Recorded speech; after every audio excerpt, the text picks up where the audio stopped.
शहादा तालुका education society और cooperative educational society limited Shahada संचालित GS विद्या मंदिर कला और विज्ञान जूनियर कॉलेज वडाली ने आज 8 मार्च को अंतर्राष्ट्रीय महिला दिवस हर्ष और उल्लास के साथ मनाया।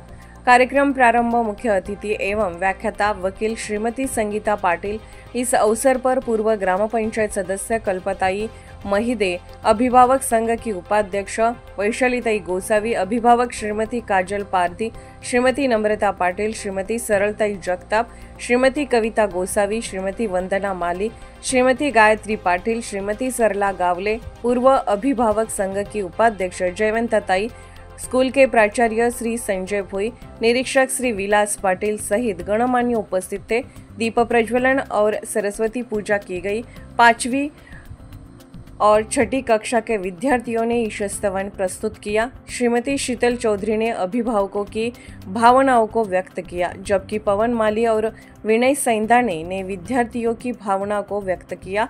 वेशभूषा माननीय जिजाऊ जागृति जगताप, सावित्रीबाई फुले विधि पिंपले, 11वीं कक्षा शाखा विज्ञान द्वारा प्रस्तुत प्रतिदिन विद्यार्थियों के लिए स्वादिष्ट पौष्टिक भोजन तैयार करने वाली योगिताताई गोसावी और सतीताई गोसावी को मुख्य अतिथि द्वारा विशेष रूप से सम्मानित किया गया। शामचियाई पठन पहल में भाग लेने वाली और इस पुस्तक को पढ़ने वाली 20 माताओं और अभिभावकों को मानपत्र, श्रीफल और गुलाब फूल देकर सम्मानित किया गया। कार्यक्रम के मुख्य अतिथि ने अंतर्राष्ट्रीय महिला दिवस पर भाषण दिया। व्याख्यान में माता पिता द्वारा अपने बच्चों में डाले जाने वाले संस्कारों, पारिवारिक संस्कृति, जिजाऊ शिवबा संस्कृति, महात्मा फुले सावित्रीबाई फुले संस्कृति आदि के महत्व को विभिन्न उदाहरणों के माध्यम से समझाया गया। अंतर्राष्ट्रीय महिला दिवस के अवसर पर उन्होंने महिला शिक्षा, महिला स्वतंत्रता और जीवन में महिलाओं के संघर्ष जैसे विषयों पर अपने व्याख्यानों के माध्यम से अभिभावकों और छात्राओं को ज्ञान प्रदान किया। मुख्य अतिथियों को गुलाब के पौधों और उपहार देकर सम्मानित किया गया। कार्यक्रम का संचालन श्रीमती मनीषा माहिरे ने किया। परिचय श्रीमती नूतन पाटिल ने दिया तथा धन्यवाद ज्ञापन श्रीमती सुनीता पाटिल ने किया। सांस्कृतिक समिति, समस्त शिक्षण स्टाफ एवं गैर शिक्षण स्टाफ सदस्यों ने कार्यक्रम की सफलता के लिए अमूल्य सहयोग प्रदान किया। INDTV न्यूज के लिए मनोज बिरारी का रिपोर्ट।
समोर बसलेल्या सर्व भगिनींनाही मी सांगू इच्छिते की जो आपला गट तयार होणाऱ्या आपल्या मुलांचं आयुष्य घडवणाऱ्या या दोन्ही मातांचा या ठिकाणी जाऊन सगळ्यांनी स्वागत करायचं आणि खूप सुंदर असं बरोबर त्याने व्यक्त केलं.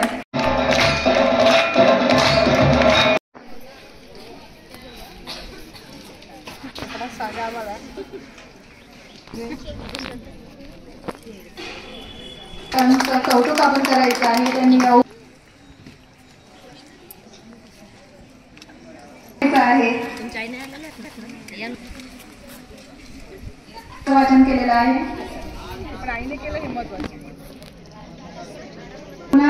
पुढील गटातील माता ज्यांनी अपरंपार गाता थोर ते जिजा माता ज्यांची अपरंपार गाता दिली शुभास तलार होणार शुभाचा स्वार समजू नको भार तीच आहे जीवनाचा खरा आधार. मुलीचे शिक्षण प्रगतीचे लक्षण. Happy women's day. शिक्षण घेऊ शकतात, काम करू शकतात आणि ते घर सांभाळतात म्हणून ते शांतपणे बाहेर फिरू शकतात. जर घरात बाई नसेल तर काय होतं?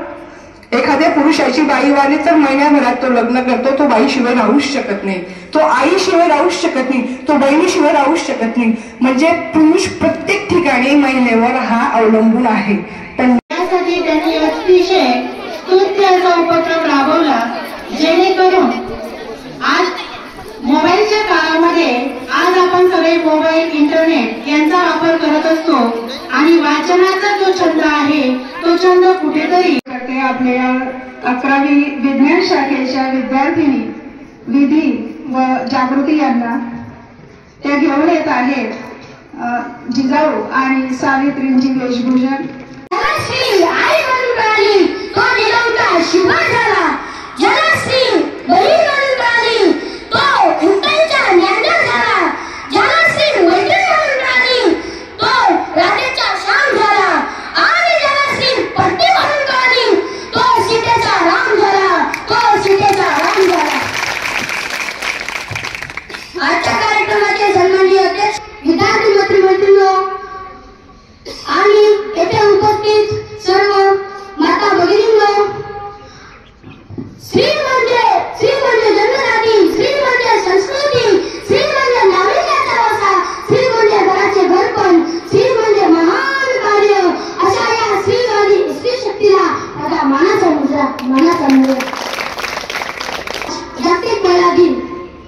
सर्वप्रथम जागतिक महिला दिनाच्या हार्दिक शुभेच्छा. आज सर्वत्र जगभर जागतिक महिला दिन साजरा होत आहे. आज सर्वत्र कर्तृत्ववान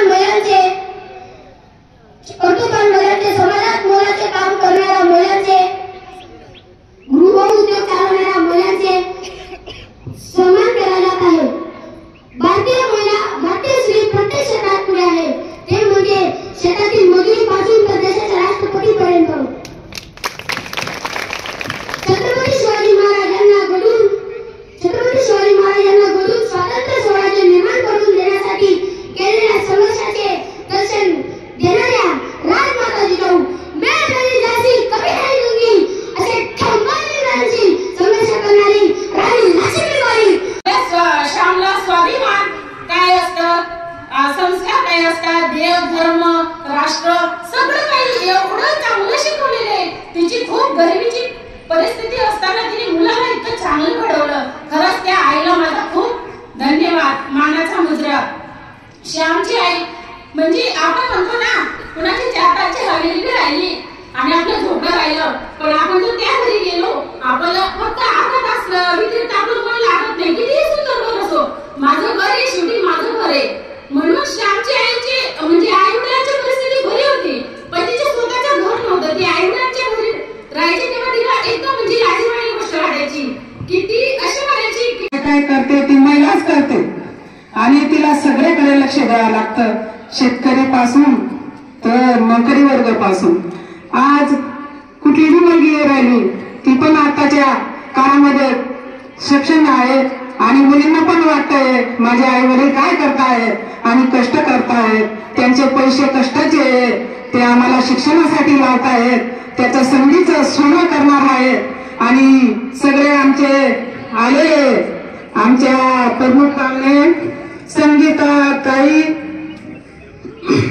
आणि आमचे भोई सर आमचे सगळे म्हणावं तर आपल्याला मॅडमनी सगळं काय आपल्याला एवढं भारी सांगितलं तर ते बोलत होते तर आपल्या डोळ्यात आसून येत होतं आणि खरंच ऐकासारखं त्या संस्कारांच्या मिळणाऱ्या शिदोरीमध्ये ज्ञान मंदिरामध्ये मला 2 तास द्या असं विनंती करा असे मी आव्हान करायला लावलं आणि खऱ्या अर्थाने तुम्ही आव्हान केलं. माता भगिनी आल्या आणि खऱ्या अर्थाने सर्व माता भगिनींचं मी या ठिकाणी स्वागत करतो. आजच्या कार्यक्रमासाठी ज्या अत्यंत तळमळीच्या आणि सामाजिक भावनेने जगणाऱ्या ऍडव्होकेट संगीताताई आपण अत्यंत उद्बोधक असं या ठिकाणी आपलं व्याख्यान व्यक्त केलं. खरंच संस्कारक्षम असं व्याख्यान निश्चित मार्गदर्शक ठरणार आहे. आजच्या कार्यक्रमासाठी आमच्या माता पालक संघाच्या माजी अध्यक्षा जयवंतताई, आजच्या अध्यक्षा माता पालक संघाच्या उपाध्यक्ष वैशालीताई, या माता भगिनी आणि सर्वांचं मी या ठिकाणी स्वागत करतो.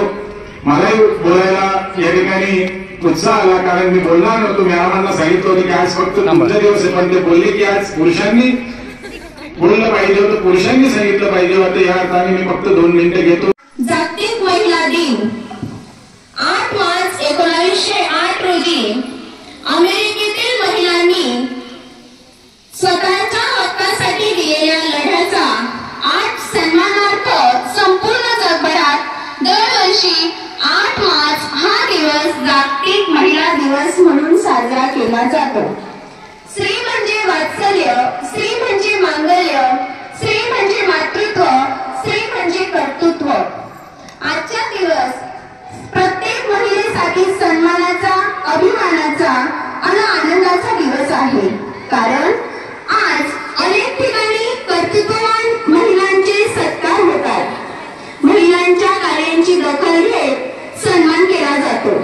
मार्च 1908 रोजी न्यूयॉर्क मध्ये वस्त्रोद्योगातील हजारो स्त्री कामगारांनी रुटगर्स चौकात जमून प्रचंड मोठी ऐतिहासिक निदर्शनं केली आणि 10 तासांचा दिवस आणि कामाच्या जागी सुरक्षितता या मागण्या केल्या. स्मरणार्थ 8 मार्च हा दिवस जागतिक महिला दिवस म्हणून साजरा केला. कर्म करा, चांगलं वागा, चांगलं बोला. का तर जसं आपण वागाल तशी आपली मुलं घडतील. मुलांना संस्कारासाठी फक्त शाळेत पाठवून क्लासेसमध्ये पाठवून होत नाही. ते संस्कार आपल्यातून मिळाले पाहिजे, आपल्या वागण्यातून मिळाले पाहिजे. आताच मॅडमांनी एक गोष्ट सांगितली की आजी आजोबांना चहाचा कप दिलेला होता त्याच्यावरनं मी हा तुझ्यासाठी सांभाळून ठेवेल. तर हे चक्र आहे ते परत कधी ना कधी आपल्यावर येतं. आज त्या सासू आहेत, उद्या आपण सासू होणार आहोत. जी ट्रीटमेंट आपण त्यांना दिली ती ट्रीटमेंट आपली मुलं बघतायत आणि ते आपल्याला भविष्यात मिळेल. कारण की प्रत्येक आईला असं वाटतं की माझ्या मुलाचं माझं प्रेम आहे, ते खरं असतं. पण त्याला तुम्ही काय देताय ते महत्वाचं आहे. संस्कार खूप महत्वाचे. जर जिजाऊने शिवबाला घडवलं नसतं तर आपल्या महाराष्ट्र राज्याची स्थापना झाली नसती आणि आपण सुखाने स्वतंत्राने झोपलो नसतो. अशा पद्धतीने आपण बाहेर पडलो नसतो. जर सावित्रीबाई घराबाहेर पडल्या नसत्या, त्यांनी दगड खाल्ले नसते तर आज आपण अशा घराबाहेर पडलो नसतो. आपल्याला साक्षर शिकायला भेटलं नसतं. आज प्रत्येक ठिकाणी महिला मुली वेगवेगळ्या क्षेत्रावर आहेत. पंतप्रधान महिला होते, राष्ट्रपती महिला होते. आपल्या प्रतिभाताई खानदेशच्या होत्या, त्या राष्ट्रपती झाल्या. कशाच्या बळावर झाल्या? शिक्षण घेतलं, त्यांच्यात जे गट्स होते त्याच्या माध्यमात त्याने आज म्हणजे महिला सुद्धा एखाद्या देशावर प्रतिनिधित्व करू शकते. तर आपण काहीच करू शकत नाही का? आपण सुद्धा खूप करू शकतो. पहिले तर आपण इतके स्ट्रॉंग सासरी गेली आणि तिथे गेल्यानंतर तिचं आयुष्य तिथंच नवऱ्याच्या इच्छेप्रमाणे होईल.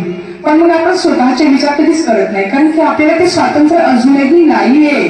आपल्याला विचार करायला सुद्धा स्वातंत्र्य नाही कारण की आपण ती स्वतःला मानसिकता करून घेतली की नाही मी घरच्यांच्या पुढे जाणारच नाही. जर आपण कुठेतरी प्रयत्न केला तर आपले घरचे आपल्याला सपोर्ट करतील हे सुद्धा आपण विचार करत नाही. कारण की आपण ठरवलेले महिला चूल आणि मूलमध्ये राहिली पाहिजे. आज आपण नशीबवान आहोत की आपल्याला सगळं मिळतंय.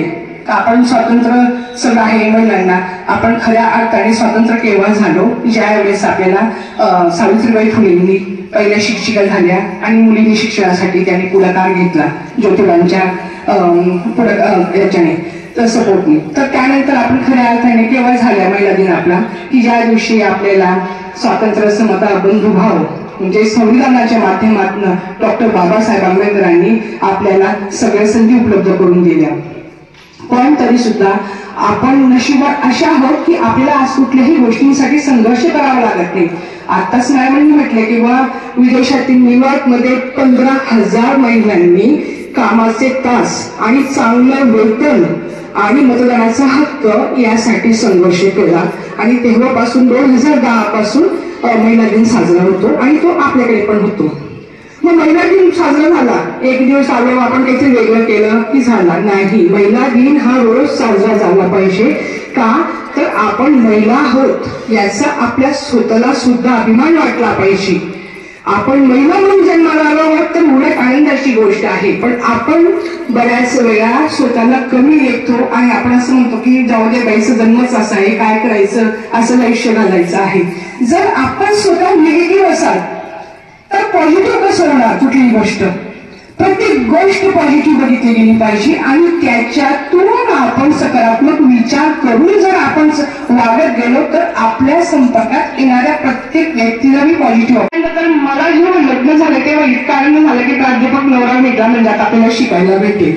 आणि मग मी त्यासाठी काय झालं की जरा प्राध्यापक किंवा तर मला काय शिकायला भेटेल, एक शिक्षक झाल्यानंतर जी आपली शिकायची इच्छा आहे ती पूर्ण होईल. आणि जेव्हा मी शाळेत आली तेव्हा लक्षात आलं की मला रेग्युलर कॉलेज करायला खूप अडचण येत आहे. म्हणजे एका प्राध्यापकाच्या घरातल्या बाईला सुद्धा कॉलेजमध्ये जायला अडचण येत आहेत का तर तिचं लग्न झालेलं आहे आणि ती जाऊ शकत नाही. मी खूप नाराज झाली. म्हटलं मला रेग्युलर कॉलेज करायचं आहे. ते म्हणे आमच्या कॉलेजला थोड्याशा अडचणी आहेत,